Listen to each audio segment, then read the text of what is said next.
So we want you to focus today, if you want to, on the concept that you are walking around all day, every day, establishing a foundation or a point of attraction, a sort of grid that will fill in. The grid, a grid. So as we're talking to you today about this point of attraction, we're going to be asking you, what are you doing with your grid? What kind of a grid have you got going on? And we want you to come to recognize that when your grid is a vibrational match to the grid of who you are. Now, what do we mean by that? The source within you. Oh, you were born into this physical time-space reality with this powerful point of attraction. You are pure positive energy. You knew your value. You know your worthiness from that perspective. You knew the reason that you were coming into this experience. You were solid and steady and sure. You knew love. You were love. You are love. You loved. In other words, just such a solid, steady grid. Nothing had diverted you from it. You hadn't seen some injustice in the world, or no one had wronged you. No one had made you feel uncomfortable. You had not yet given your attention to those things that would cause you to offer a vibration that could cause some separation. So we just want to say to you, we're going to be saying it a lot, that whatever you're focused upon has you establishing a grid. And the longer you focus upon it, the more established that grid becomes. So you could have, for example, a grid that you come easily to relative to finances. In other words, every subject is two subjects, what is wanted and absence of what is wanted. And sometimes you think that you're focused completely upon the financial well-being that you want, but when you're noticing what you can't do with the money you don't have, that's not the end of the stick that you're focused upon. So without even meaning to, you're establishing a grid, a vibrational basis that says, I don't have enough money. In fact, I hardly know anybody who has enough money. In fact, there's a big injustice in this world today about not enough money. And you get a grid like that going, and law of attraction will bring you evidence of that until you'll say, well, it's true. I wouldn't be saying it if it were not true. And we say, it is your attention to it that makes it true for you, you see. And that's a hard thing, because you're running around, you're in individual bodies, you're sitting on individual clumps, on individual chairs, and you don't realize how interconnected you are with one another. But when you give your attention to what masses are doing, when you give your attention to what a political party is doing or what a religion is doing, when you give your attention to anything, in doing so, you establish a vibrational pattern which becomes your point of attraction. And all of that is a wonderful thing. It's part of why you came into this time-space reality. You want to take thought beyond that which it has been before, and you want to be joyful in the process of it. But so many of our human friends have forgotten, it seems, that there is a standard within them that will help them to know. It is a guidance system that is unequivocally accurate at all times. There's a guidance system within you that will help you to know in any moment of any day, whenever you are focused upon anything, how that focus, how that attention, how that perspective, how that opinion, how that belief meshes with the whole of who you are and what you really want. And you can tell by the way you feel. Once you get the hang of this, you're going to start caring about how you feel. You're going to begin to care about how you feel enough that you're going to be able to let how you feel guide you incrementally to more habits of thought which establish more grids that are more in alignment with who you are.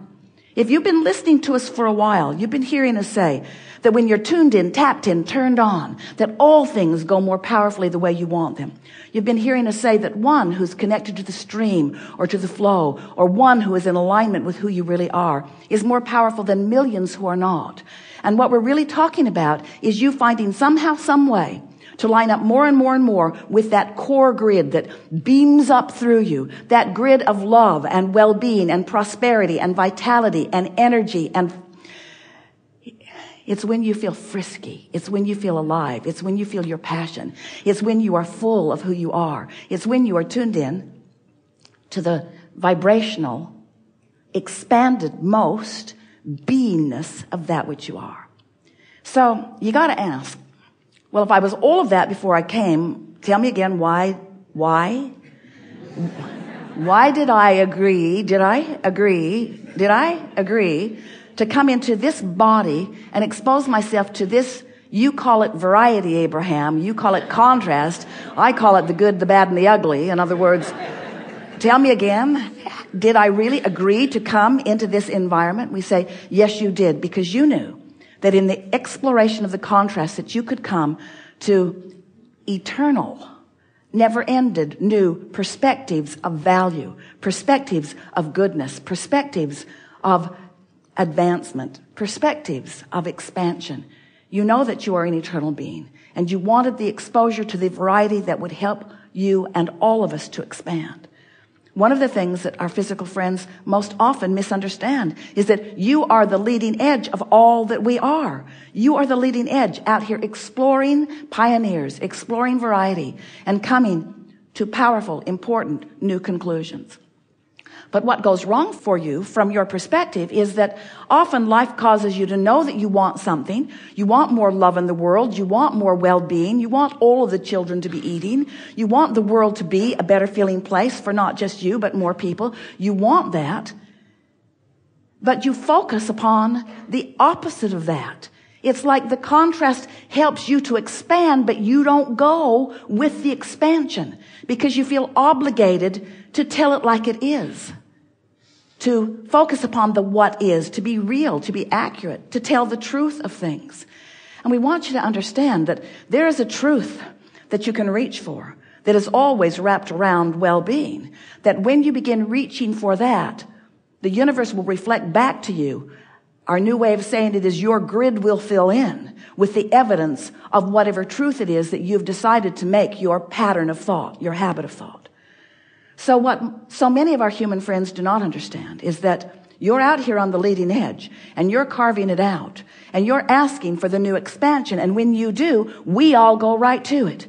We experience the ecstasy of the new creation that you have carved out. And then, and this is the most important part for you, we hold steady to that vibration of that expansion, offering a signal that is so strong and so steady that when you get somewhere in the vicinity of it, you're going to feel your relationship with it.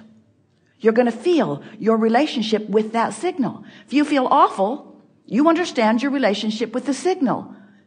It's beaming one vibration, you're beaming another. It's pure positive energy, you're not. The analogy that we've enjoyed most over the years is if you imagine a cork floating up on the surface of the water, hold it under the water. That's what negative emotion is. Let go of it, it will bob right back up.